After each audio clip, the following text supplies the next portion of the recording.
인생을 살다 보면 갑자기 손절당하는 경우가 생깁니다. 나는 상대방이 좋아서 전화하고 메시지도 보냈는데 상대방은 연락을 거절하거나 메시지를 읽고도 답이 없는 경우가 있습니다.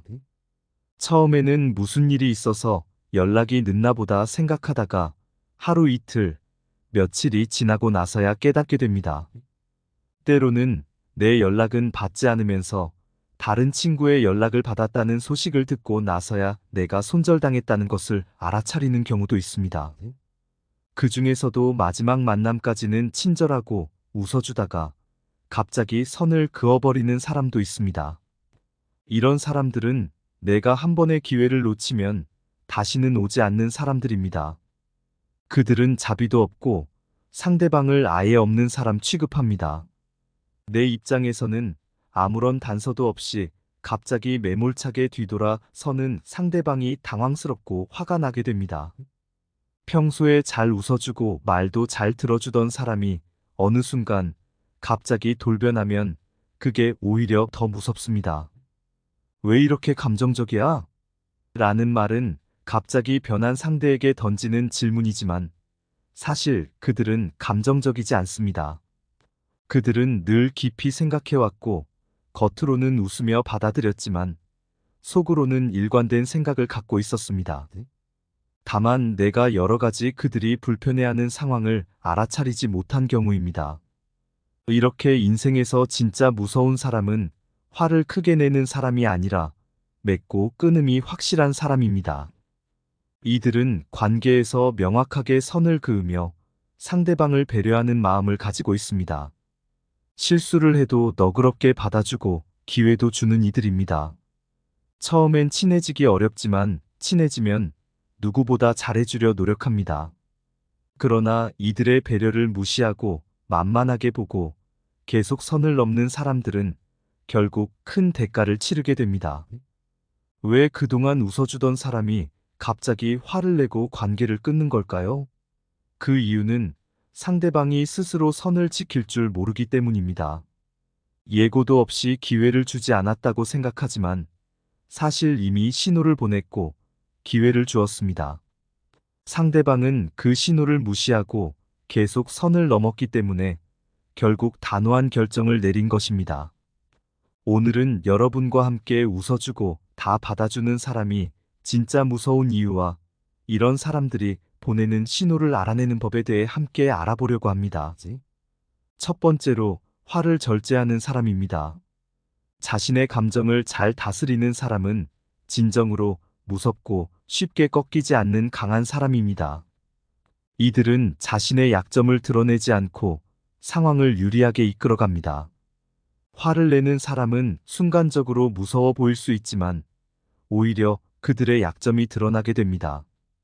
반면 화를 다스리는 사람은 쓸데없는 감정을 드러내지 않고 상대방의 행동을 통해 그들의 마음을 읽습니다. 이를 통해 자신에게 유리한 방향으로 상황을 조정합니다. 우리는 일상에서 다양한 상황을 마주합니다. 때로는 화가 나고 감정이 폭발할 것 같은 순간도 있습니다. 하지만 이러한 순간에 감정을 잘 다스린다면 더욱 좋은 결과를 끌어낼 수 있습니다. 화를 내는 것은 순간적으로 스트레스를 해소할 수 있지만 장기적으로는 더 많은 문제를 일으킬 수 있습니다.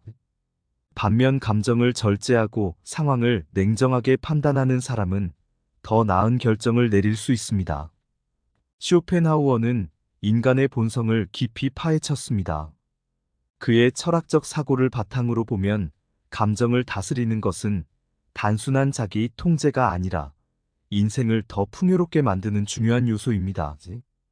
감정을 잘 다스리는 사람은 자신뿐만 아니라 주변 사람들과의 관계에서도 더 큰 신뢰와 존경을 받을 수 있습니다. 두 번째, 항상 친절하기만 한 사람. 세상에는 항상 웃으며 친절하게 대하는 사람들이 있다. 이들은 언제나 밝은 표정과 친절한 말투로 한결같이 주변 사람들을 대한다. 하지만 이러한 사람들이 정말 무섭다고 할 수 있다. 왜냐하면 그들의 친절함 뒤에는 우리가 알지 못하는 많은 생각과 감정이 숨겨져 있기 때문이다. 우리는 흔히 친절한 사람들을 좋은 사람으로 생각한다. 그들은 항상 다른 사람을 배려하고 도와주기 때문이다. 하지만 그들의 친절함이 진심에서 우러나온 것인지 아니면 단지 겉으로만 그런 것인지를 구분하기 어렵다.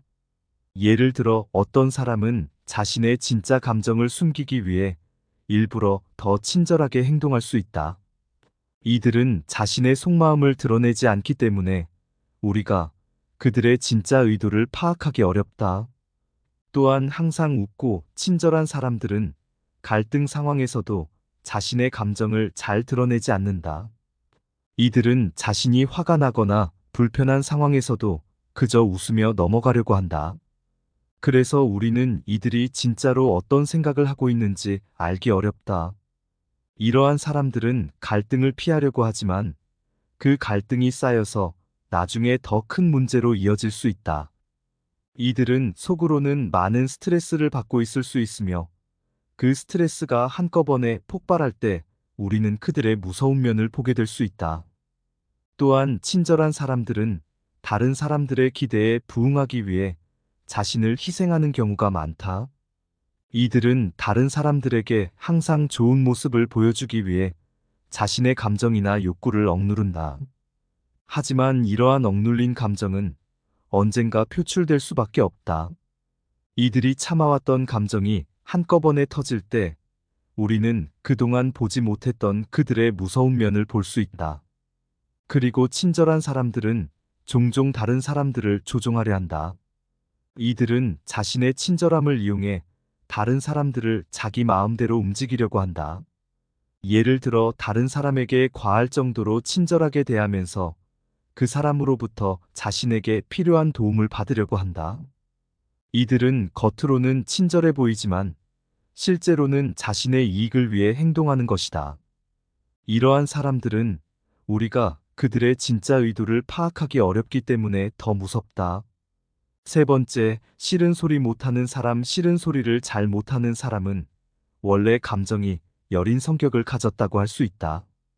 이들은 친절함이 몸에 배어 있고 다른 사람에게 싫은 소리를 잘 못한다. 이런 사람들은 쉽게 자신의 이익을 포기하고 상대를 배려하려고 노력한다. 누군가가 선을 넘었을 때 그들은 웃으며 당황해하고 어떻게 반응해야 할지 몰라 난처해한다. 그들은 불편한 상황에서 어색한 웃음을 짓는다. 싫은 소리를 못하고 거절하는 것도 어려워 말이 잘 나오지 않는다.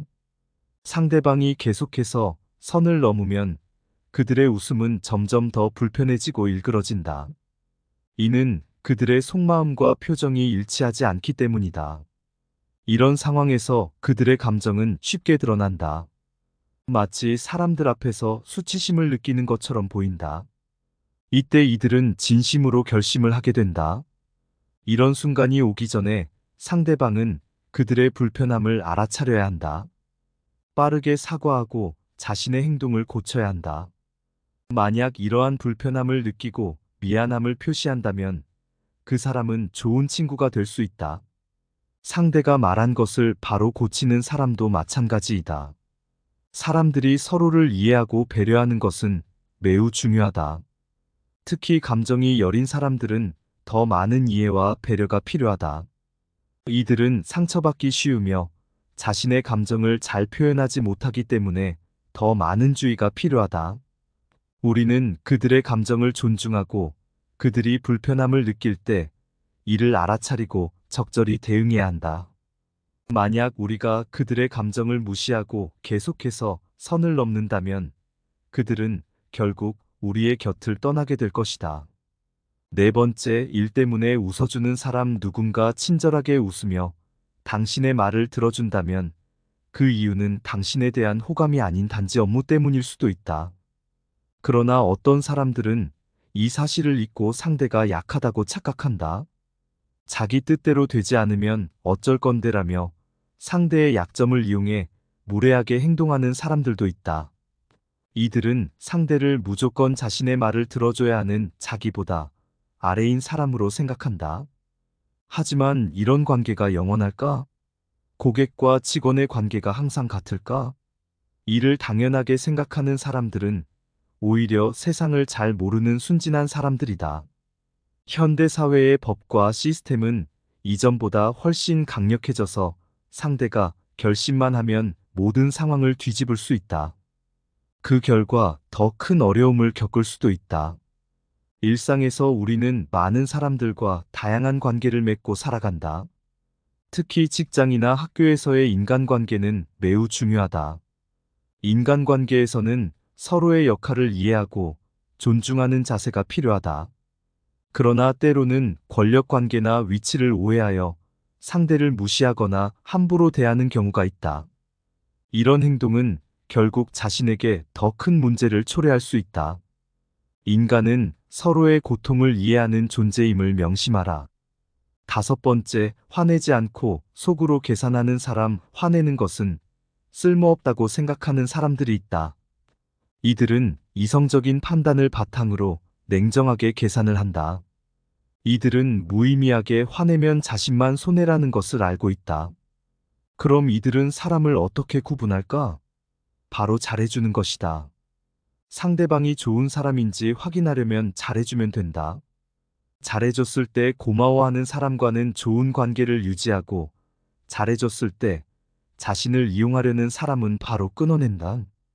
이런 사람들에게 더 이상 시간을 낭비하지 않는다.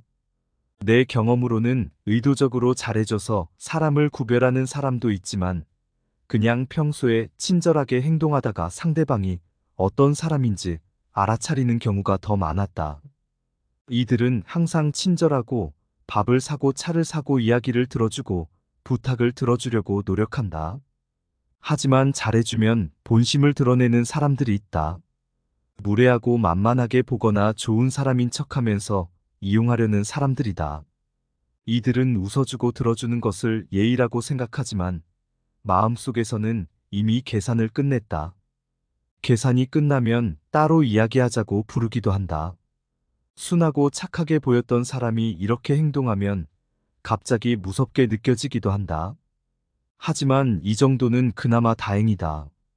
정말 잘못된 사람을 만나면 예고 없이 상대방을 한 방에 끝장내는 경우도 있다. 우리는 항상 사람들과의 관계에서 신중해야 한다. 사람을 잘못 판단하면 큰 상처를 받을 수 있기 때문이다. 특히 친절한 사람일수록 더 조심해야 한다. 친절함이 이용당할 수 있기 때문이다. 하지만 그렇다고 해서 모든 사람을 의심할 필요는 없다. 진정으로 좋은 사람들도 많기 때문이다.